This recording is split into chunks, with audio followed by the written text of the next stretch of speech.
I thought in the second half we competed. I think we outplayed Kansas. In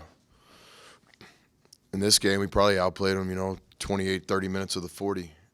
But it's, that doesn't matter. It's this final scoreboard. So, but what I liked, I like our guys. I liked them before tonight. I still like them. They try really hard. We're getting better. There's no question we're a better team than we were a couple weeks ago when Oklahoma State, hammered us at home. But just in this league, it's so brutal. We're playing against, possibly the number one pick in the NBA draft, 3 or 4 NBA guys, Hall of Fame coach on a night where they were making shots. So it's difficult. Coach, with this string of very close losses, and this one maybe being the punctuation mark, any kind of a read on the psychology, the psyche of the team, how these guys doing? Yeah, I got a lot of things to worry about, but that's not one of them. Our guys are veterans. There's 5 seniors in that locker room, 5 juniors, and I don't worry about that. Our guys compete, and they'll be back in the gym later today. What'd you see on that final play, the foul by Zach Smith on Josh Jackson, and defensively, was he obviously who you guys were keying on from the get-go? Yeah, I didn't get a great look at it.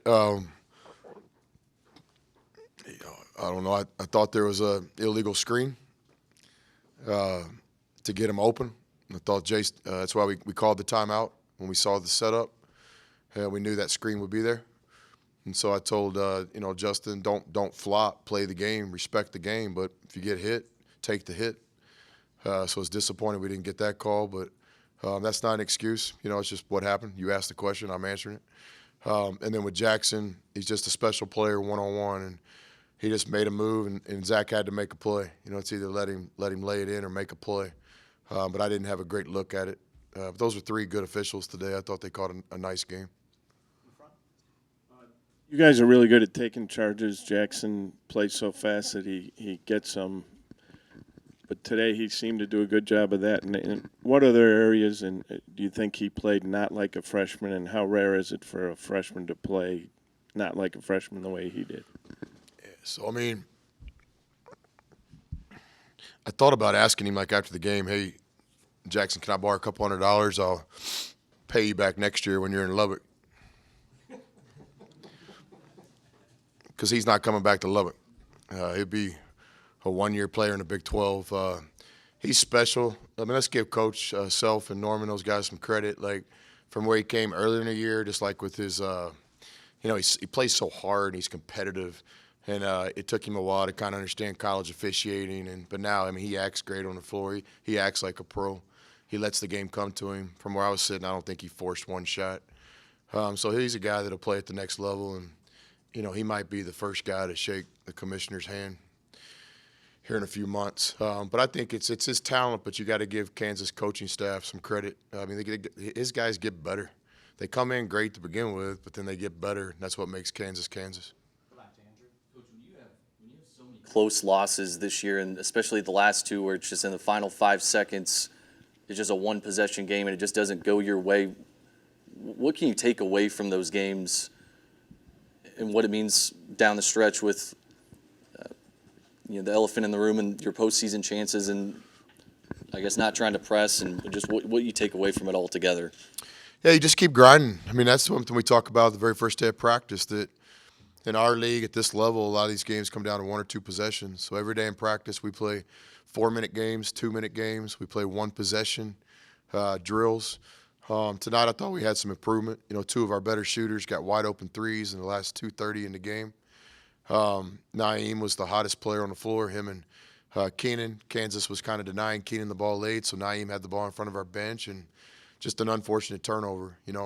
We just played one of the best teams in the country for 20 minutes with 2 turnovers, and one of them was Naeem trying to press late. So, we're playing better. We just got to make that next step. But what you do is you just stay the course, and you just continue to try to work at it and get better, keep coaching and keep working at it. And I got a lot of confidence in our players. We'll stick to the plan. We'll stick to the grind. Speaking of Naeem, seemed like he's been on the verge of having a big game the last couple of weeks. Tonight was the one he finally got it and kind of blew up. What did you think about him overall tonight and how well he played?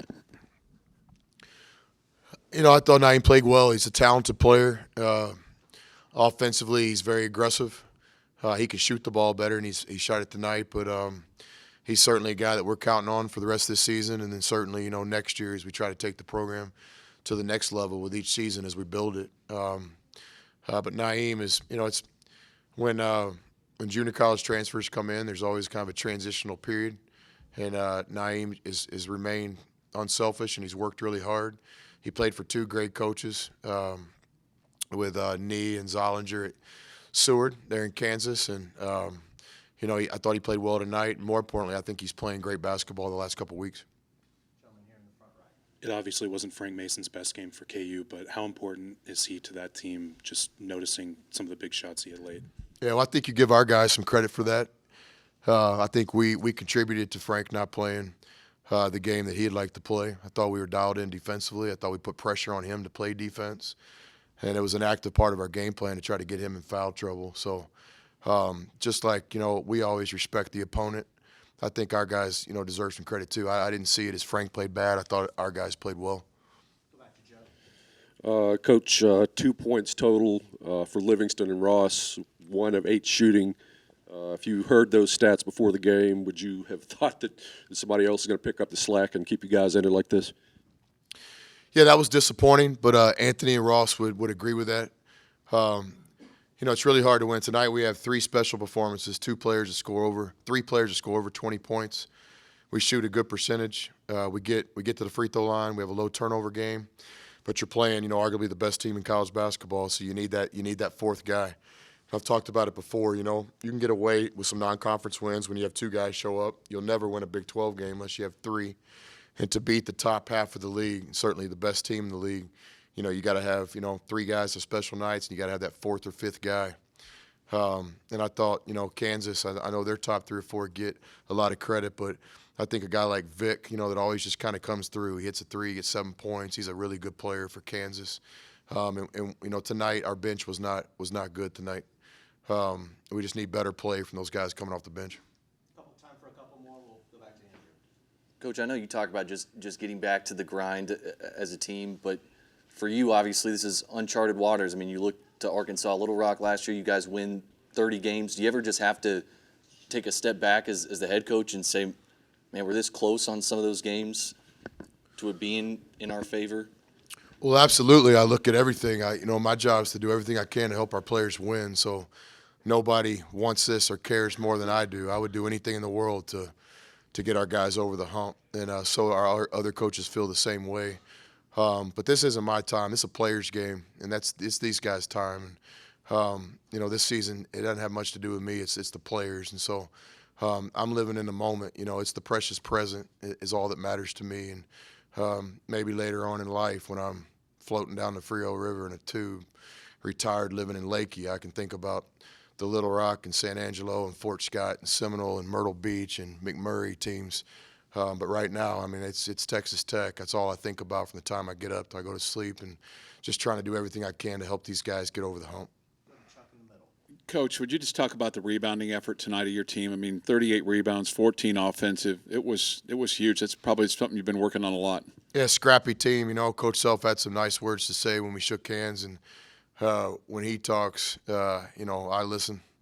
And he basically just said that our guys really scrapped and fought. And the first thing you look for on that is the rebounding, because normally if a team's hustling and fighting when you're undermanned like we are and outsized like we are, just to fight on the boards, I thought was an indicator of how hard we played tonight.